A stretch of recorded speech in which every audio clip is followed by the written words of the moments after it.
who you are. Don't let nobody tell you that you have to look a certain way. Don't tell nobody that you have to talk a certain way. As long as you're expressing yourself and you're getting what it is off your mind, that's all that matters, man. Because all you have to do is go to sleep and wake up with a clear conscience. You feel me? That's all you have to do. And dream, man. I want to win Grammys. I dream about that stuff, man. I dream about that stuff. Like I go to sleep, okay, and I'm in this tuxedo, okay, 3-4 pieces. You know what I'm saying? Walking down there, I ain't you know what I'm saying? 3-4 pieces. You know, people all in my face asking me little candid questions. You know, walking. You know, I see Beyonce. You know what I'm saying? I see her. You know what I'm saying? See her. You know, Nelly. You know, he down there. You know, and then they call my name, and I'm turned. I'm talking about it take me about 5 minutes to get on the stage. Like I've been there. You see what I'm saying? So when I get there, y'all know what that's called, right? You ain't got nothing, but you saving up your money for Jordans. You ain't got nothing to show for. You know what I'm saying? That's nothing to show for. Now I ain't knocking James, but I'm just saying that shouldn't be your transportation aid out there. I had for writing, not necessarily singing or rapping, but being able to speak for those who couldn't speak for themselves. You know, through my music, and I'm very third person with my music too. So say like Shorty, I can take her story, you know what I'm saying, and put her story in my shoes. You see what I'm saying?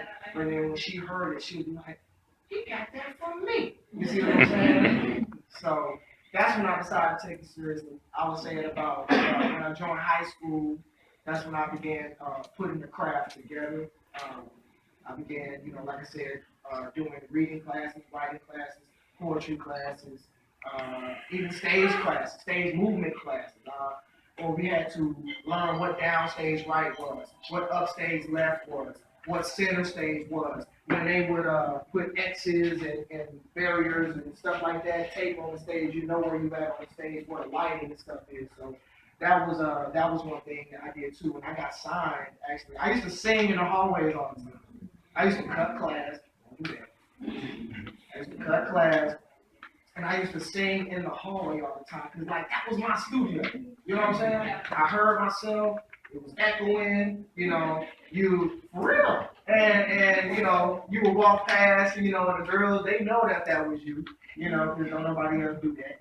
And had to do some night school and some summer school because of that. But it's cool. I got signed at about, I couldn't do it at 17. I got signed at 18 and got out of that contract at 22. And once I got on that path, I was just stuck. You know what I'm saying? I fell in love with it. My mother, you know, helped me fall in love with my music. Like, it was a point in time where I didn't like myself. Okay, like, believe it or not, when I looked in the mirror, I was like, man, you know, I was fat. You know what I'm saying? Chubby, chunky. You know what I'm saying? Probably not. You know, because I do what I do to keep it off. But I didn't like myself. And it took people to appreciate my music and the things that I was doing in music to help me appreciate myself. You see what I'm saying? When people would say, ah, man, you know, you just got this energy, you just got this. I'm like, well, you know, I'm just trying to do something. You know, ah, man, you know, you're so talented. I'm like, look, I just wrote a song. You know what I'm saying? But once I stopped doing that to myself, I'm like, you know what? I am pretty good. You know, and I am all right at this. You know what I'm saying? And with that kind of confidence right there, it took me from here to the moon. So I visit from time to time, but you know, it took me from here to the moon. So I fell in love with music, man, when it taught me how to love myself. And it felt like I was setting an example because everybody was at my house at the time. So I had a computer that was right there. It's like if you go on my door, I had a computer that was right there, like on all instrumentals. You know, we remember when we used to write on instrumentals. You know what I'm saying? Just write on. I was writing a song a day, every day for maybe about a year. You know, that was my goal. I felt like if I could teach myself how to write music and it became automatic, you know, then I can do it at any time. You know, so that was the time that I took it to myself to do that. So to get signed, it taught me, you know, responsibility. It taught me accountability, work ethic, because nobody can work for you unless you work for yourself. And nobody can put your music out if you don't make it. You know, nobody can get you up out the bed. Nobody can help you rehearse. Nobody can help you do that. So to have my own studio and somewhere I can just kind of call home. And, they had the class behind it and the thing. And I mean, it was like, man, like I'm actually doing what I want to do. And it got to get me. So getting signed taught me a lot. It taught me about the business. It taught me that it's business. A lot of people you cannot forget that. It's business. And you have to be well-rounded, not just talent, but also marketing and promotion wise, because you're not going to have people to do things for you. You're the boss. Y'all the boss right now. You see what I'm saying? Of your life. Believe it or not. You see what I'm saying? You are the boss. Anything that you want to do, anything that you want done, anything you don't want to happen, you are in complete control of it. You feel me? So that's what it's on. There's 3 things that you need to know. 1, you don't sleep. You do not sleep. And you might get a nap, you might pass out from time to time, but you don't sleep. It's literally something that has to energize you every day. You have to get up and be ready to do it every day, because sometimes, see, I have a child, so, I can be home. 2 is, it has to make you happy. You can't just do it because, I want to be rich. I want to be famous.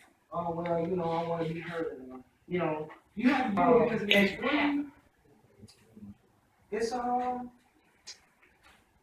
you just gotta have faith, man. I really don't want to get religious with y'all, but you gotta have faith. You gotta have faith in something. You know what I'm saying? Other than yourself. You gotta have faith in something. Have faith in, music. Have faith in just, what your parents have taught you. Have faith in, how you were raised. Your morals and values. You gotta have faith in something, because there comes a lot of time, man, where the room gets very, very dark. Y'all know what I mean by that? Room is dark, and I can't see anything. And the only way for me to see is to believe that I'm on the right path already. You see what I'm saying? So you just got to end up carrying it on out. So I would say you don't sleep. Make it. You got to be happy, and you got to have. If you have talent but no resources, the best thing to do is surround yourself around people that do what you do. Surround yourself around people that do what you do. It's called an apple tree. Okay, when you sit underneath an apple tree long enough, they fall. No apple falls from the tree, rolls down the hill, down Cobra to your door. You know what I'm saying? Knock on your door and ask for you. You feel me? So it's all about surrounding yourself around. You know what I'm saying? My graduation rate, man, as a senior, is people expect nothing from us. Yeah, why do I contribute so much to nonprofits? Because it puts me in front of people. It puts me in front of people. It gives me an opportunity to get face to face with people and touch somebody. You know what I'm saying? And hopefully, if y'all respect me as a person, then there's no doubt in my mind. What were your thoughts when you actually got signed? What was your mind? I got signed. And you know what I'm saying? I've been practicing my signature. Straight up. Hey, no lie. Hey, when I tell you, like, I'm big on detail, and I want that perfect autograph, I want that perfect signature, you know what I'm saying? I was practicing. So who was the first person you called? My mama. You know what I'm saying? And I remember the date because I had it right in. It was May 25th, 2000. And what did I tell her? 2005. Because I graduated in 17. And she wasn't going to sign in 40. So it was May 25th, 2005. I signed my first contract. And when I tell you, I still got it. I still got a copy of it because it reminds me of where I've been and how far that I came. And that was crazy. You know what I'm saying? I got signed, and that was the thing to do back then. Everybody would be independent, you know what I'm saying? Back then, if you wasn't signed, you wasn't doing it, you know what I'm saying? So now I got the gist of being independent, and I know why they do it. Yeah, so that's why I do that. Check. Who do you serve? A black kid's life against a white man's word. This violence is senseless. His body's in the street, dog. That could have been you, dog. That could have been me. He was only 18, unarmed, no harm, no threat, and he still got shot to death. There's no calm in the city. Something's wrong in the city. When you take away the rights that belong to the city, so you get oppressive, then we'll get defiant. You still arresting protesters, then we'll start a riot. Standing toe-to-toe with the giant with the tear gas flying, because we tired of how we treated him, we won't be quiet.